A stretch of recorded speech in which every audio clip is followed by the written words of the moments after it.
नमस्कार। सुबह 8 बजे के समाचारों में आपका स्वागत है। आपके साथ मैं पूजा पांडे। समाचारों का रुख करेंगे, पर उससे पहले एक नजर आज की हेडलाइंस पर। 3 देशों की यात्रा के दूसरे चरण में प्रधानमंत्री नरेंद्र मोदी पहुंचे पापुआ न्यू गिनी। वहां के प्रधानमंत्री ने पीएम मोदी का गर्मजोशी से किया स्वागत और किया प्रणाम।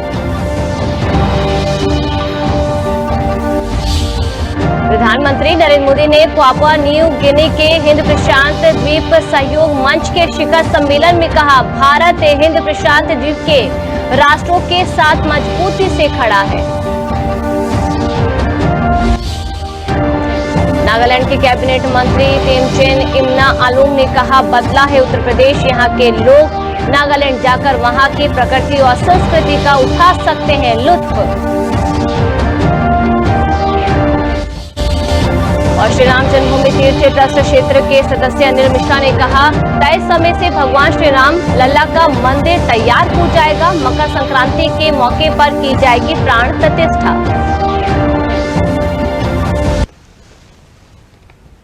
और अब समाचार विस्तार से। प्रधानमंत्री नरेंद्र मोदी जापान के सफल दौरे के बाद पापुआ न्यू गिनी पहुंच गए हैं। वहां पहुंचने पर प्रधानमंत्री नरेंद्र मोदी का शानदार स्वागत किया गया। 3 देशों के दौरे के दूसरे चरण में पापुआ न्यू गिनी पहुंचे प्रधानमंत्री मोदी का स्वागत शानदार ढंग से हुआ। पोर्ट मोर्सबी के हवाई अड्डे पर पीएम मोदी की अगवानी करने पहुंचे पापुआ न्यू गिनी के प्रधानमंत्री जेम्स मरापे ने पीएम मोदी के चरण स्पर्श करके आशीर्वाद लिया, तो प्रधानमंत्री मोदी ने उन्हें गले से लगा लिया। प्रधानमंत्री मोदी को हवाई अड्डे पर गार्ड ऑफ ऑनर दिया गया।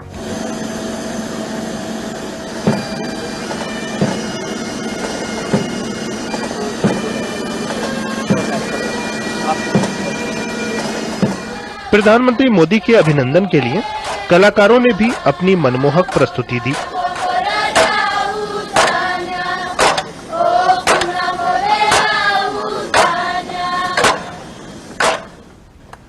पीएम मोदी ने इस परंपरागत नृत्य का आनंद लिया और कलाकारों को सराहा। बाद में होटल पहुंचने पर भी प्रधानमंत्री का शानदार स्वागत हुआ। पीएम मोदी की एक झलक पाने के लिए भारतीय समुदाय उमड़ पड़ा। पीएम मोदी ने उन सभी का अभिवादन किया और इस प्रेम के लिए आभार जताया। पीएम मोदी से मिलकर भारतीय समुदाय के लोगों की खुशी देखते ही बन रही थी। इतना खुशी महसूस हो रहा है कि उन्होंने हमको ब्लेसिंग दिया है इस कंट्री में आके। मोदी जी ने बहुत कुछ चेंज कर दिया, इंडिया में भी और वर्ल्ड में भी। जो लोग बाहर रहते हैं वो देखते हैं कितना रिस्पेक्ट हम लोग को मिलता है एज एन इंडियन। मेरी प्रधानमंत्री जी से मुलाकात भी हुई, मैंने उनके चरण स्पर्श किए और ये तो मेरी ड्रीम है जो बिल्कुल बिल्कुल एकदम मुझे यकीन ही नहीं हो रहा है मोदी जी को मैंने इतने पास से देखा है। देख पाए पीएम को? हाँ, देख पाए। कैसा लगा आपको? बहुत अच्छा लगा। बहुत अच्छा लगा। ये एक बहुत अच्छी अपॉर्चुनिटी है दोनों देशों के लिए साथ में आने का और बहुत कुछ नया करने के लिए। ये किसी भारतीय प्रधानमंत्री की पापुआ न्यू गिनी की पहली यात्रा है। भारत ने अप्रैल 1996 में पोर्ट मोर्सबी में अपना उच्चायोग खोला था। इससे पहले सुआ या कुआलालंपुर के जरिए पापुआ न्यू गिनी से राजनयिक संबंध कायम थे। पापुआ न्यू गिनी ने अक्टूबर 2006 में नई दिल्ली में अपने राजनयिक मिशन की स्थापना की थी। दोनों देशों के बीच मैत्रीपूर्ण संबंध हैं और राष्ट्रमंडल, कूटनिरपेक्ष आंदोलन और संयुक्त राष्ट्र जैसे अंतर्राष्ट्रीय मंचों पर दोनों देश निकटता से काम करते हैं। तो वहीं पापुआ न्यू गिनी में प्रधानमंत्री नरेंद्र मोदी और पापुआ न्यू गिनी के प्रधानमंत्री जेम्स मरापे के साथ संयुक्त रूप से हिंद प्रशांत द्वीप सहयोग मंच के शिखर सम्मेलन में प्रधानमंत्री नरेंद्र मोदी ने कहा कि भारत प्रशांत द्वीप के राष्ट्रों के साथ खड़ा है। उन्होंने कहा कि हमारा सिद्धांत वसुधैव कुटुंबकम का है। भारत को आप भरोसेमंद पार्टनर की तरह देख सकते हैं। भारत इस चुनौतीपूर्ण समय में अपने पैसिफिक आइलैंड मित्रों से कंधा मिलाकर खड़ा रहा। भारत में बनी वैक्सीन हो या जरूरत की दवाइयां, गेहूं हो या चीनी, भारत अपनी क्षमताओं के अनुरूप सभी साथी देशों की मदद करता रहा। जैसा मैंने पहले भी कहा है, मेरे लिए आप लार्ज ओशन कंट्रीज है, स्मॉल आइलैंड स्टेट्स नहीं, आपका यह महासागर ही भारत को आपके साथ जोड़ता है। भारतीय विचारधारा में संपूर्ण विश्व को परिवार की तरह देखा गया है। वसुधैव कुटुंबकम, इस मूल मंत्र हमारी प्रेरणा है। तो वहीं प्रधानमंत्री ने हिंद प्रशांत शिखर सम्मेलन में कहा कि भारत ने 2023 को मिलेट वर्ष के रूप में मनाने का फैसला किया है। यह अनाज आपके देश में भी लोगों को पौष्टिक आहार दे सकते हैं। आपके देश की प्रगति से भारत को प्रसन्नता होगी। वर्ष 2023 को यूएन ने अंतर्राष्ट्रीय मिलेट वर्ष घोषित किया है। भारत ने इस सुपर फूड को श्री अन्न का दर्जा दिया है। मेरा विश्वास है कि मिलेट आपके देशों में भी सस्टेनेबल फूड सिक्योरिटी सुनिश्चित करने में बड़ा योगदान दे सकते हैं। भारत आपकी प्राथमिकताओं का सम्मान करता है। आपका डेवलपमेंट पार्टनर होने पर गर्व महसूस करता है। मानवीय सहायता हो या फिर आपका विकास, भारत को आप भरोसेमंद पार्टनर के रूप में देख सकते हैं, विश्वास कर सकते हैं।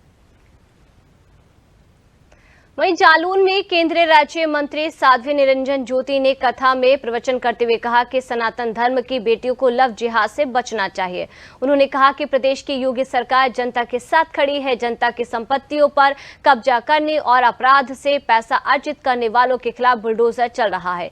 उन्होंने कहा 2000 की नोट को लेकर जो विपक्ष कह रहा है वह सच नहीं है। 2000 की नोट अभी प्रचलन में है और समय सीमा के अंदर कोई भी इसे बदल सकता है। उन्होंने कहा कि कर्नाटक में कांग्रेस के ऊपर है कि वह राष्ट्रद्रोहियों के खिलाफ काम करती है या राष्ट्र भक्तों के खिलाफ काम करती है। मुझे लग रहा है कि लोग गलत प्रचार कर रहे हैं।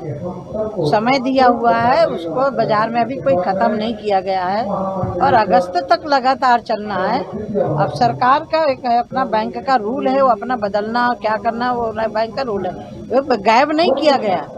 अभी लोगों को हताश नहीं किया गया कि लाइन में खड़ा होना। ये विपक्ष एक तरह के मुद्दा बना करके उसको भ्रमित करने की। वहीं नागालैंड के कैबिनेट मंत्री और भाजपा प्रदेश अध्यक्ष तेमचेन इमना आलोंग ने अपने उत्तर प्रदेश के दौरे में डीडी न्यूज से बात करते हुए कहा कि उत्तर प्रदेश और नागालैंड के बीच पर्यटन को लेकर बड़ी संभावनाएं हैं। उन्होंने कहा कि अटल जी की भूमि पर पहली बार आया हूं। उत्तर प्रदेश में माहौल बदला है, यहाँ शांति आई है, गुंडागर्दी समाप्त हुई है, विकास तेज रफ्तार से हो रहा है। नागालैंड के लोग उत्तर प्रदेश में आकर अवध की संस्कृति को जान सकते हैं और यहाँ के भोजन का लुत्फ उठा सकते हैं। वहीं उत्तर प्रदेश के लोग नागालैंड जाकर संस्कृति, रीति रिवाज और घाटियों का आनंद ले सकते हैं। यूपी की तरह नागालैंड भी विकास की गति के साथ आगे बढ़ रहा है।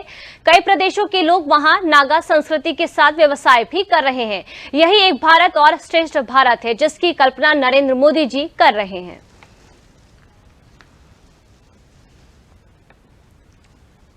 नागालैंड और उत्तर प्रदेश के बीच में कोई दूरियां नहीं है। एक बहुत छोटा सा राज्य है नागालैंड, फिर भी एक भारत और श्रेष्ठ भारत जो मोदी जी की अगुवाई में आज इस देश को लेके विकास की दौर में के चल रहे हैं, वहाँ हम जैसे नागा और छोटे राज्य के लोग भी यूपी में आके अपने देश की विशालता को हम देखने का और महसूस करने का मौका मिलते हैं। सौभाग्य भी महसूस करता हूँ और आने वाले समय उत्तर प्रदेश के लोगों को भी हमारे नागालैंड राज्य में आप सबों को निमंत्रण करता हूँ। आइए, देखिए हमारी संस्कृति, हमारी कला और हमारे लोगों की सोच विचारों को देखिए, हमारे गाँवों की सुंदरता को देखिए, वादियों को महसूस करिए और वहाँ की व्यंजनों को और रीति रिवाजों को पूरा आनंद महसूस करिए। उन्होंने सहकारिता भवन के चौधरी चरण सिंह सभागार में यूथ इन एक्शन संस्था के सेमिनार में शिरकत की, जहां सेमिनार का विषय अनेकता में एकता था। इस दौरान डॉक्टर भूपेंद्र सिंह की पुस्तक द कॉमन सेंस का विमोचन भी किया गया। उन्होंने कहा कि डॉक्टर भूपेंद्र चौधरी से बात हुई तो मुझे लगा उत्तर प्रदेश जाना चाहिए। लखनऊ के संस्कारों का जिक्र करते हुए उन्होंने कहा कि यहाँ लोग बड़े प्यार से बात करते हैं। उन्होंने कहा कि हमें एक दूसरे को स्वीकार करने का भाव रखना चाहिए, यही भारत की एकता का परिचायक होगा। एक भारत श्रेष्ठ भारत इन्हीं विचारों से बनेगा। इस दौरान शत रुद्र प्रताप सिंह ने कहा कि यूथ इन एक्शन समाज, शिक्षा और राजनीति पर काम कर रही है। नॉर्थ ईस्ट और उत्तर प्रदेश के रिश्तों के प्रगाढ़ करने के लिए किया गया है।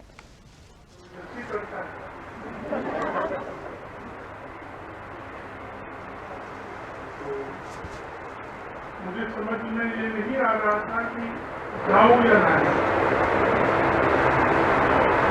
मगर जब कार्यक्रम लखनऊ में होगा मालूम पड़ा और डॉक्टर भूपेंद्र सिंह जी के साथ जब बात हुआ तो मैंने सोचा कि जाना ही चाहिए। अभी जैसे आप लोग सोचते थे पहले, हम भी सोचने लगे कि वहां का खान पान कैसा होता है, हमारे जैसे मोटा मोटा आदमी होगा या नहीं होगा,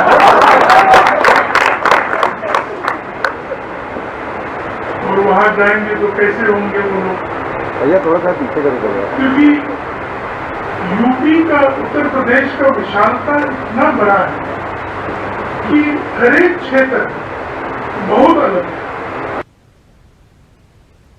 वहीं अयोध्या के श्री राम जन्मभूमि परिसर में भगवान श्री राम लल्ला का मंदिर भव्य स्वरूप ग्रहण करता हुआ नजर आ रहा है।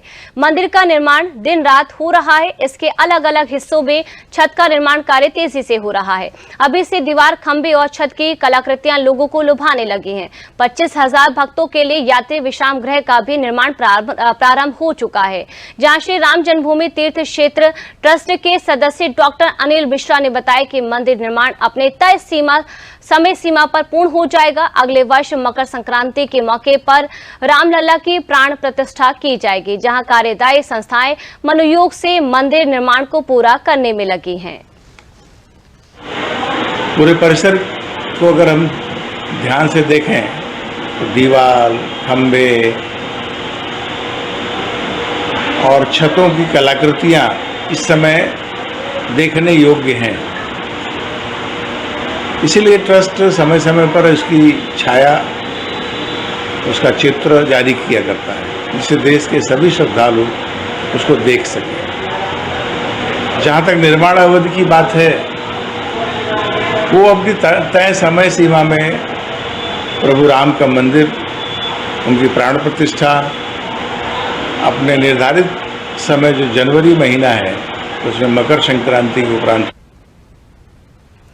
वहीं अखिल भारतीय साहित्य परिषद ब्रज प्रांत के तत्वाधान में अटल साहित्य सम्मान समारोह का आयोजन किया गया, जहां कार्यक्रम में पूर्व विधानसभा अध्यक्ष हृदय नारायण दीक्षित को अटल सम्मान से विभूषित किया गया। इस अवसर पर मुरादाबाद के साहित्यकार डॉक्टर महेश दिवाकर की पुस्तक लोकधारा 9, डॉक्टर अविनाश चंद्र मिश्रा की गीत हमारे नाम तुम्हारे और निर्भय सक्सेना की पुस्तक कलम बरेली की का विमोचन किया गया। इस मौके पर साहित्यकार और प्रबुद्धजन उपस्थित थे। हमारे वैदिक काल के पूर्वज और उसके बाद के भी, उनके मन में सारी दुनिया को समृद्ध, ज्ञानवान, प्राणवान बनाने का उद्देश्य था और वह ऐसा करते भी थे। और ऋग्वेद का ऋषि तो यहाँ तक कहता है कि हे परमात्मा, हमारे ऊपर सभी दिशाओं से सद्विचार आए हमारे पास और हम उनका अनुकूलन कर सकें। तो एक ऐसा समाज प्राचीन संस्कृति के कारण आज भी सारी दुनिया उसकी तरफ देखती है। रुहेलखंड की धरती पर माननीय हृदय नारायण दीक्षित जी को जो सम्मान किया गया, ये बड़े ही गौरव की बात है कि इतना बड़ा चिंतक, इतना बड़ा साहित्यकार हमारे क्षेत्र में आया, बरेली में आया और उन्होंने जो बताया हम लोगों को, जो भी अपने विचार व्यक्त किए, बहुत ही अमूल्य हैं। अटल साहित्य सम्मान समारोह का आयोजन प्रतिवर्ष किया जाता है। ये विगत 2 वर्षों से चल रहा था। ये तीसरा पुरस्कार का समारोह है जो आज आयोजित हुआ है। इसमें हम प्रसिद्ध साहित्यकार, पत्रकार और एक अच्छे राजनेता, इनसे जो एक व्यक्तित्व पूर्ण व्यक्तित्व है, ऐसे हस्ताक्षर हृदय नारायण दीक्षित जी को हम सब ने परिषद की ओर से चुना और उन्हें आज सम्मानित किया गया है। अटल साहित्य सम्मान प्रतिवर्ष अखिल भारतीय साहित्य परिषद की बृहस्पति इकाई द्वारा अटल जी के सम्मान में प्रदान किया जाता है और इस वर्ष के अटल साहित्य सम्मान के लिए हमने प्रदेश के, देश के लब्ध प्रतिष्ठित साहित्यकार डॉक्टर हृदय नारायण दीक्षित जी का चयन किया है। उन्हें इस जो है सम्मान से विभूषित किया गया है। ये सम्मान अटल जी के नाम पर हम लोग इसलिए देते हैं, प्रारंभ किया है कि अटल जी राजनेता होने के साथ साथ एक बहुत बड़े साहित्यकार भी। वहीं महात्मा गांधी काशी विद्यापीठ ने 2 दिवसीय रोजगार मेले का आयोजन किया। इस मेले की खासियत छात्रों द्वारा छात्रों को सुविधा दिलाना तो है ही, साथ ही विश्वविद्यालय द्वारा कैंपस में ही नौकरी उपलब्ध कराना है। महात्मा गांधी काशी विद्यापीठ में 2 दिवसीय रोजगार मेला चल रहा है। छात्र किस तरह से दूसरे छात्र की मदद कर रहे हैं, ये वॉलंटियर हैं, काशी विद्यापीठ की ही पढ़ने वाली हैं। क्या पढ़ाई करती हो आप और किस तरह से मदद कर रही हो? सर, मैं यहाँ MBA कर रही हूँ, फर्स्ट ईयर और 2nd सेमेस्टर में हूँ और मैं यहाँ वॉलंटियर का काम कर रही हूँ ताकि मैं ज़्यादा लोगों तक की मदद कर सकूँ यहाँ पे वॉलंटियर का काम करके। किस तरह की मदद? जैसे लोगों को सही डायरेक्शन दे सकूं कि कहाँ पे क्या फैकल्टी, क्योंकि बाहर से जो लोग आते हैं उनको पता नहीं रहता है कि किस फैकल्टी में उन्हें जाना है, कहाँ इंटरव्यू देना है, तो इसलिए हम लोग को वॉलंटियर बनाया गया है ताकि हम लोग सबकी हेल्प कर सकें। मैं यहाँ पे इंटरव्यू के लिए आई हूँ। किस चीज़ का इंटरव्यू? ब्रिटिशियन दिया है, अभी एयर इंडिया का देने जा रही हूँ। किस सब्जेक्ट से पढ़ाई की आपने? मैंने मनोविज्ञान और साइकोलॉजी, पॉलिटिकल और सोशोलॉजी। ग्रेजुएशन किया आपने? जी, BA। तो आपको किन किन कंपनीज का मिला था जो अभी आप इंटरव्यू देने आए हो? मुझे कंपनीज का मिला नहीं है। यहाँ पे रजिस्टर करना है, फ़ोन पे एक लिंक है, उस पर रजिस्टर करके आना है। फिर उसके बाद यहाँ पे 205 रुपये लग रहे हैं। फिर उसके बाद यहाँ पे आपको बता दिया जाएगा कि कई सारे फैकल्टी हैं जिसमें आपको अपॉर्चुनिटी दी जा रही है, आप ट्राई कर सकते हो। रोजगार मेला पर बच्चों से तो हम बात कर चुके हैं। अब जो महात्मा गांधी काशी विद्यापीठ के अभिभावक हैं, कुलपति जी, उनसे हम बात करेंगे। सर, जो बच्चों को ये सुविधाएं आप उपलब्ध करा रहे हैं कि कैंपस में ही उनको नौकरी, जिसको रोजगार मिल सके, तो सर इसमें क्या क्या सुविधाएं दे रहे हैं और किस तरह से छात्रों को इन्वॉल्व कर रहे हैं? देखिए, सबसे पहली बात तो ये जानना बहुत ज़रूरी है कि ये पूरा का पूरा कार्यक्रम छात्र केंद्रित है और विद्यार्थियों ने ही इसे अरेंज भी किया है। उन्हीं का मेन रोल है, उन्हीं की अलग अलग कमेटियां बनाई गई हैं, वही सारे काम देख रहे हैं। वॉलंटियर्स का काम बच्चों को कहां लेके जाना है, कैसे करना है, ये सारी चीज़ें की गई हैं। विश्वविद्यालय प्रशासन ने क्या किया है कि कुछ 16 के करीब ऐसे रजिस्ट्रेशन काउंटर बनाए हैं जिस पे जाके बच्चे रजिस्टर करवा सकते हैं और उसको प्रोमिनेंटली डिस्प्ले भी किया है कि किस तरह के बच्चों का रजिस्ट्रेशन कहाँ पे हो रहा है। और जो हमारे वॉलंटियर बच्चे हैं वो सारे के सारे उन बच्चों को गाइड करते हैं और उन्हें सही जगह पे पहुंचाते हैं। इस बार आपने देखा भी होगा कि कहीं पे बच्चों की भीड़ इकट्ठी नहीं हुई, उसका सबसे बड़ा कारण वॉलंटियर ही था। इसी तरह जो बच्चे दिव्यांगजन हैं उनके लिए भी हमने मेन गेट पे ही, हमारे तीनों गेटों पे हमने जो है व्हील चेयर का प्रबंध किया है, मे आई हेल्प यू काउंटर बनाए हैं ताकि किसी बच्चे को किसी तरह की कोई दिक्कत ना हो। दिव्यांग छात्र हैं उनके लिए भी व्यवस्था है। जो वॉलंटियर हैं वो अपने ही साथियों का सहयोग कर रहे हैं, उन्हें रास्ता दिखा रहे हैं और अभिभावक के रूप में विश्वविद्यालय प्रशासन तो है ही कि उनके छात्र कितने आसानी से, कितनी सुविधाजनक तरीके से नौकरी पा सकें उसी कैंपस में जहां पे उन्होंने पढ़ाई की। Doctor Harkesh Bahadur Singh Gautam, DD news, Varanasi.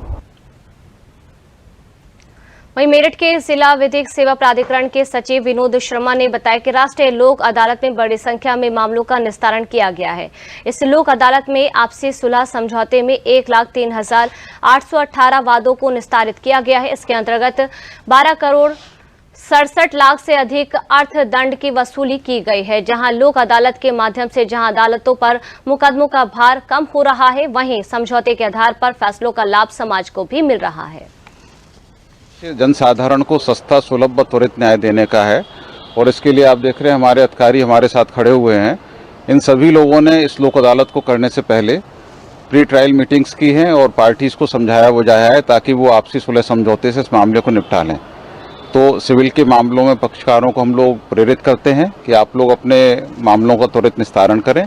इसके अतिरिक्त हमारा प्रयास ये भी रहता है कि जो छोटे आपराधिक मामले हैं जो शमन योग्य हैं, ऐसे मामलों में हम जो राज्य सरकार की ओर से जो प्रोसिक्यूटिंग ऑफिसर होते हैं उन लोगों से बात करके कोशिश करते हैं कि कम से कम जुर्माना लगाकर उन लोगों को छोड़ दिया जाए और जिससे उन्हें न्यायालय के चक्कर न लगाने।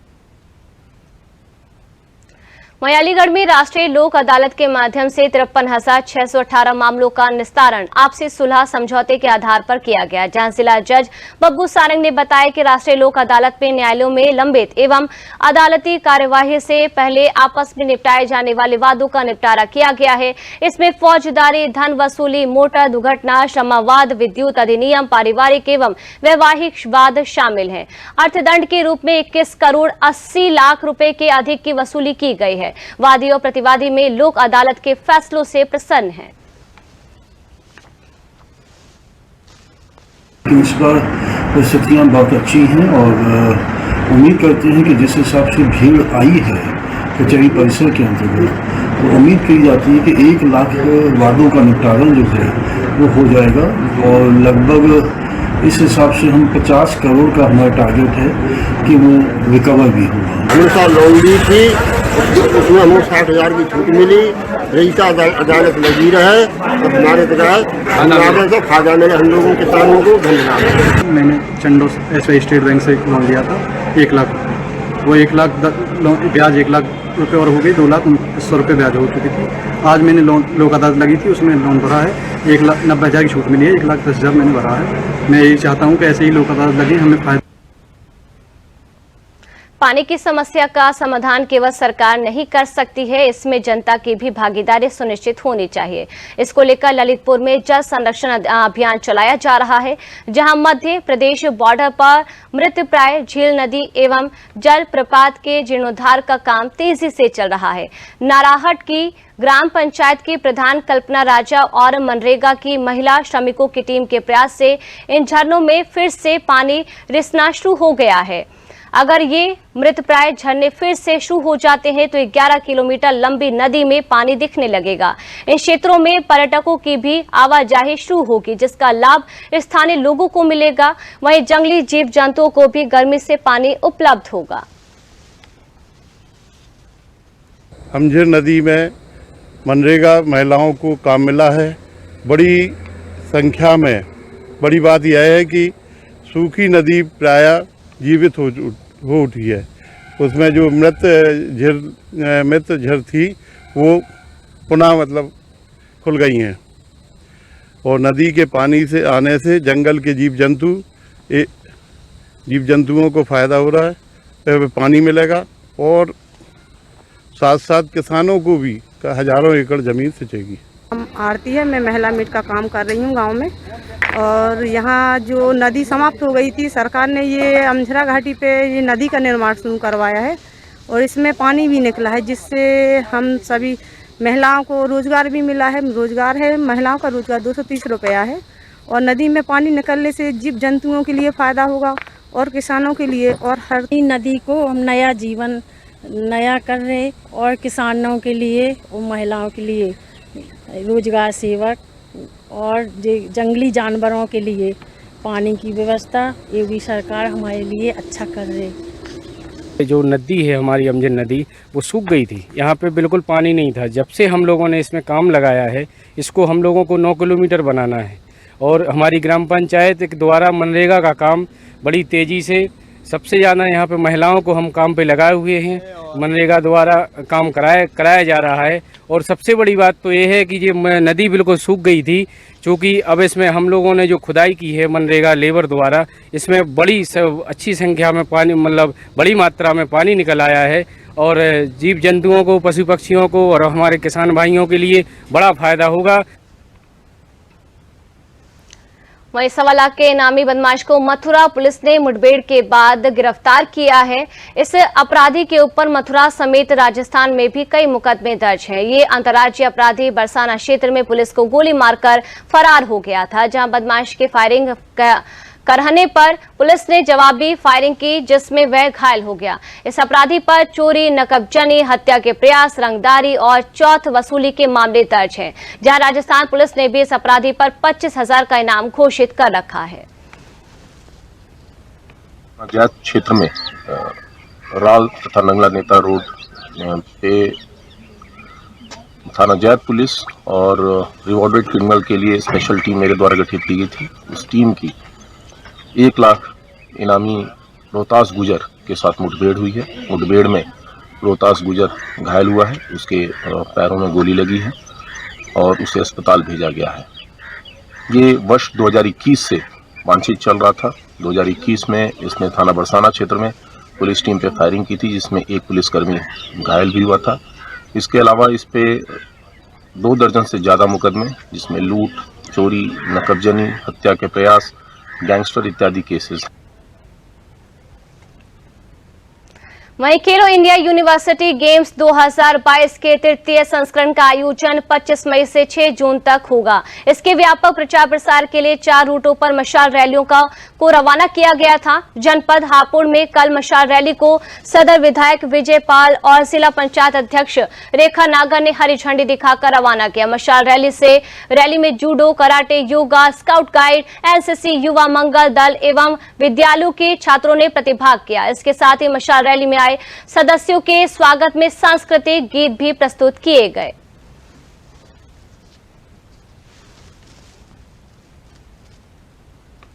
आज खेलो इंडिया गेम्स 2023 के तीसरे संस्करण के परिप्रेक्ष्य में मशाल रैली का आयोजन किया गया, जिसमें अभी आप लोगों ने देखा ही कि करीब 200 लोगों ने प्रतिभाग किया, जिसमें एनसीसी कैडेट भी थे, स्काउट्स एंड गाइड्स के बच्चे भी थे, बेसिक शिक्षा के विद्यालय के बच्चे भी थे, इंटर कॉलेजेस के बच्चे थे, पीआरडी जवान थे और जूडो और कराटे का और योग का प्रदर्शन भी करके दिखाया गया। हापुड़ में आने का हमारा उद्देश्य ये है कि जो मशाल रैली हमारी लखनऊ से चली है, जिसका उद्देश्य है कि खेलों में प्रोत्साहन लोगों का बढ़े, लोगों को प्रोत्साहित करे खेलों के लिए।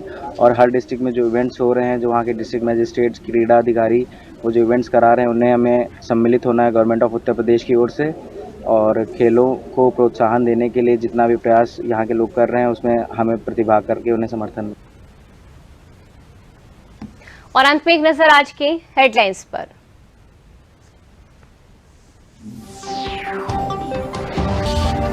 तीन देशों की यात्रा के दूसरे चरण में प्रधानमंत्री नरेंद्र मोदी पहुंचे पापुआ न्यू गिनी। वहां के प्रधानमंत्री ने पीएम मोदी का गर्मजोशी से किया स्वागत और किया प्रणाम।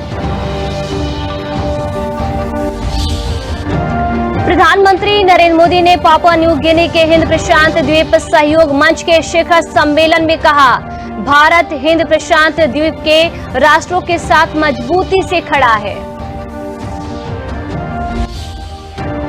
नागालैंड के कैबिनेट मंत्री तेमचेन इमना अलोंग ने कहा, बदला है उत्तर प्रदेश, यहाँ के लोग नागालैंड जाकर वहां की प्रकृति और संस्कृति का उठा सकते हैं लुत्फ। और श्री राम जन्मभूमि तीर्थ ट्रस्ट क्षेत्र के सदस्य अनिल मिश्रा ने कहा, तय समय से भगवान श्री राम लल्ला का मंदिर हो जाएगा तैयार, मकर संक्रांति के अवसर पर की जाएगी प्राण प्रतिष्ठा। समाचारों में साथ फिलहाल के लिए इतना ही। नमस्कार।